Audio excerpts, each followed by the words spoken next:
BNP না, শুনেন আমি বলি, ওই গ্রুপ হচ্ছে সন্ত্রাসী গ্রুপ। এরা আগে ছাত্রলীগ যুবলীগ করত, তারা আজকে এখানে এসে কারো না কারো শেল্টারে আছে।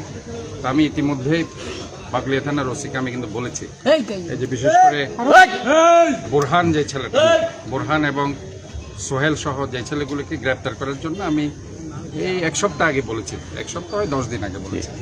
কিন্তু আমার মনে হচ্ছে বাকলিয়া থানার যারা দায়িত্বে আছে তাদের গতিবিধি এবং ওসি সহ যারা কর্মকর্তা আছে তাদের ব্যাপারে আমার যথেষ্ট প্রশ্ন আছে। তারা আদৌ এখানে ভালো কাজ করছে কিনা। আমার মনে হচ্ছে তারা আওয়ামী লীগের কোনো না কোনো ঊর্ধ্বতন কর্মকর্তার পরামর্শে এই থানা চলছে। আপনি তো আগেও পোস্টারগুলো নামিয়ে ফেলার কথা বলেছেন। পোস্টারটা আমি বলেছি, ব্যানারও বলেছি, শুধু এটা না, তাদেরকে গ্রেপ্তার করার জন্য আমি পুলিশ কমিশনার সাহেবকে বলেছি। আমি একদম আপনাদের বলছি, পুলিশ কমিশনার সাহেব ওসিকে বলেছে, কিন্তু ওসি কেন জানি তাদেরকে গ্রেপ্তার করছে না। আমি বলেছি, যদি আমার দলেরও কেউ যদি তাদেরকে শেল্টার দিয়ে দরকার হলে তার বিরুদ্ধে ব্যবস্থা নাও, তাকেও গ্রেপ্তার করো, এটা কিন্তু ওসিকে আমি বলেছি। এবং এই ছেলেগুলোর ব্যাপারে আমি স্পষ্ট বলেছি তাদেরকে গ্রেপ্তার করো, একদম আমি নাম ধরে বলেছি। আজকে আমি মিডিয়ার সামনে বলছি, আজকে যদি ওই গ্রেপ্তার করতো, 10-12 দিন আগের আরেকটি ঘটনা তারা ঘটিয়েছিল। একটা বাসে আমাদের এই যুব দলের ছেলেদেরকে তারা সেখানে অ্যাটাক করেছিল, তারা পিকনিকে যাচ্ছিল এবং তাদেরকে ধরে জেলে দেওয়া হয়েছে, থানায় দেওয়া হয়েছে, থানা থেকে তারা পরে জামিন পেয়ে গেছে।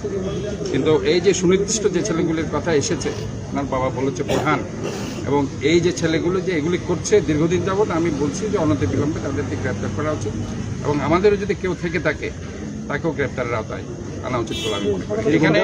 এখানে সন্ত্রাসীদের কোনো দল নেই। আমি বারবার বলছি, আমি এই শহরটাকে নিরাপদ শহর হিসেবে দেখতে চাই। আমি চাই না যে এখানে কোনো সন্ত্রাসীদের অভয়ারণ্যে পরিণত হোক, যারা চাঁদাবাজদের অভয়ারণ্যে পরিণত হোক। কাজে এখানে যে যুবলীগ ছাত্রলীগের যেসব ক্রিমিনাল, একসময় এখানে ছাত্রলীগের সভাপতি মানিক ছিল, আমাদের ছেলেদেরকে অনেক অত্যাচার করেছে, তারই কিছু ছেলেপেলে এখানে আছে। ইভেন দক্ষিণ জেলার কিছু ছেলে এখানে আমি দেখতে পাচ্ছি, তারা এখানে এসে একটা গার্ড বেঁধেছে এই এলাকায়। এবং এই অ্যাক্সেস রোডে আগেও একটা ঘটনা ঘটেছে, আপনার মার্ডার হয়েছে এবং আজকে এখানে হয়েছে। আমি বারবার, ইভেন কালকে আমার মনে হচ্ছে যে পুলিশ কমিশনারকে আমি জিনিসটা বলি, কারণ কিছু ছেলে আমার কাছে এসেছিল, তারা বলছে যে এখানে গন্ডগোল হতে পারে, এখানে বেশ উত্তেজিত পরিবেশ। আমি পুলিশ কমিশনার সাহেবকে বলেছিলাম ফোন করে যে তাই ওই অ্যাক্সেস রোডের ব্যাপারটা নিয়ে, এবং আমি বলছি এই ছেলেগুলিকে কালকে ইভেন ঘটনার মনে হয় ঘণ্টাখানেক আগে বলছেন। তো কাজে আমি মনে করি যে এই ছেলেগুলিকে অবশ্যই গ্রেপ্তার করা উচিত ছিল। আইন শৃঙ্খলা বাহিনীর আমি বাকলিয়া থানাকে দোষ দেবো, আমি সম্পূর্ণ বাকলিয়া থানাকে দোষ দেবো।